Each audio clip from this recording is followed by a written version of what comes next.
ફળ મળે અને પ્રસાદ ન લે એને પારાયણનો ફળ નહીં મળે. અસ્તુ. જય સ્વામિનારાયણ.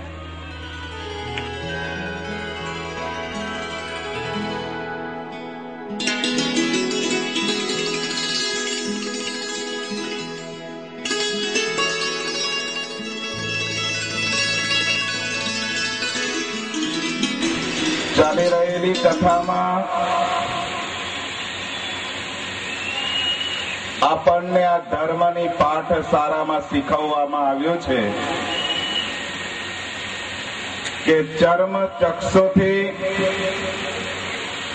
પરમાત્માને જોઈશું ત્યાં સુધી આપણને પરમાત્માના દર્શન નહીં થાય.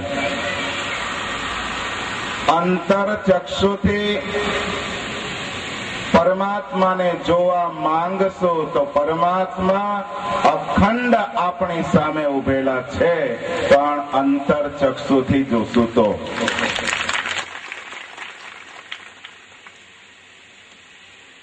આ પંચભૌતિક શરીર અત્યારે આપ સૌ કોઈ સભામાં ઉપસ્થિત છો, બેઠા છો, પણ આપણા કથા મંડપની અંદર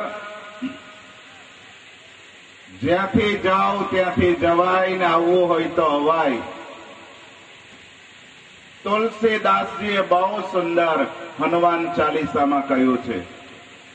કોઈ હનુમાન ચાલીસા ન કરતા હોય, ગ્રહસ્થ હરિભક્તો યા ભક્ત માતાઓ, તો કરજો.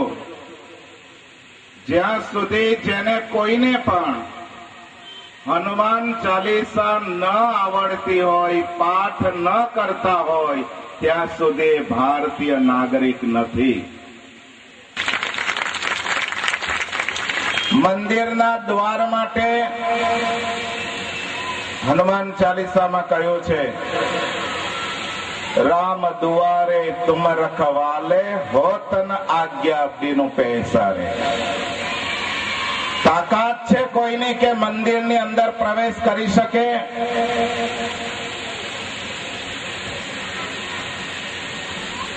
બહુ સમજવા જેવી વાત છે. સરકારના કાયદા અને કાનૂનથી કદાચ દેવોનો અપરાધ કરીને કોઈ મંદિરમાં પેસી જાય તો કળિયુગમાં ન કહી શકાય. આધ્યાત્મિક રીતે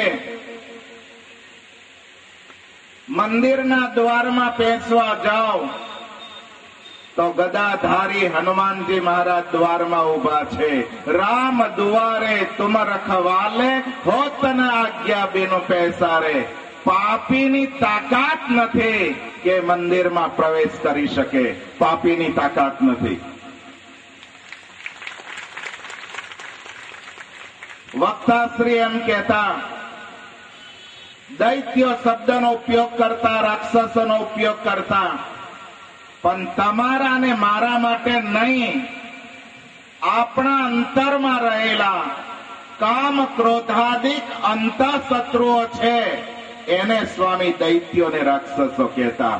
એને દરવાજા બહાર મૂકી દેવાના. અહીં તો શુદ્ધાત્મા નર નારાયણ બની અને આ મંડપમાં બેસે. નારી સન્નારી નારાયણી બનીને બેસે. આ મંડપમાં જેટલાને બેસવાનો યોગ, મન, શ્રદ્ધા, ભાવના એ થઈને જે બેઠેલા છે એના માટે હું અત્યારનું પ્રવચન કરું છું. કોઈ ભાંગલા તૂટલા હોય અને પોતાના ઘરે બેઠા બેઠા સાંભળતા હોય એ પણ આપણા મંડપના સભ્ય કહેવાય.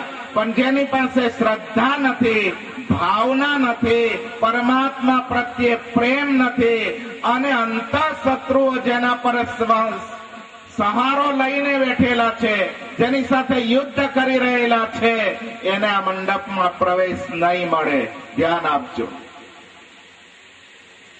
નચારા હો તો એસા હો નંદ ઘર આય નંદ દુલાર. નચારા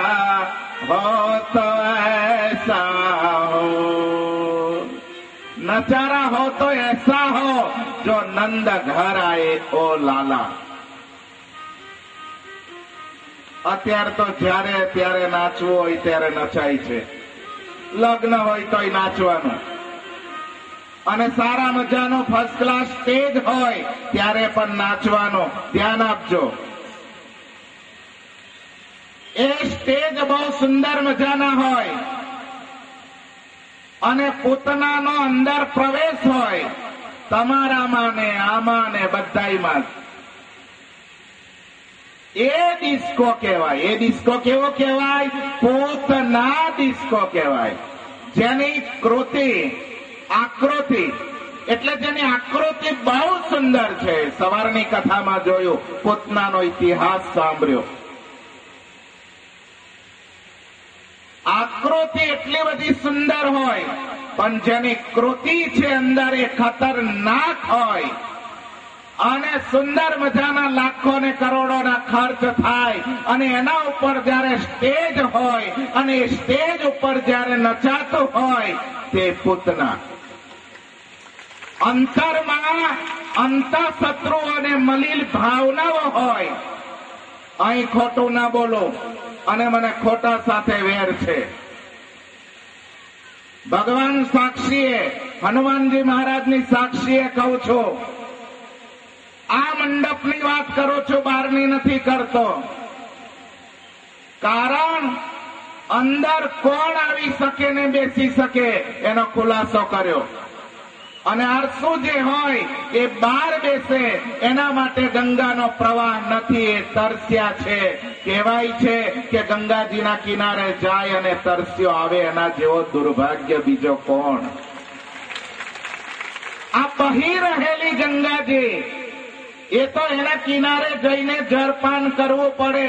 આ ગંગાજી અહીં વહે, અહીં આવીને પ્રવેશ લ્યો અને એનું આ પાન કરો તો એમાં આપણને ફળ મળે. બાકી આરસ લઈને બહાર રહો અને પ્રમાદી થઈને જેમ તેમ અવરા હવરા બેસી રહો તો એના માટે આ ફળ નથી. આ ફળ એ તમને કહેવા જઈ રહેલો છું. ભલે સ્વામિનારાયણ નામનો ડિસ્કો થયો, એક એક પ્રતિ વ્યક્તિની અંદર હનુમાનજી મહારાજની મારી જીભ ઉપર લાખો ગદા, ખોટું નહીં બોલો, પ્રતિ વ્યક્તિ મંડપમાં છે.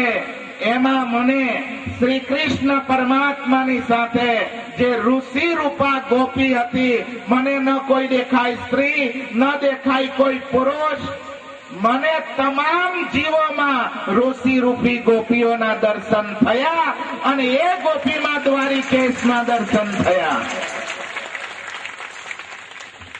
આજે પ્રવચન નતું કરવાનું, પણ આટલો સાક્ષાત્કાર થયો એનું તમને હું દર્શન કરાવું છું.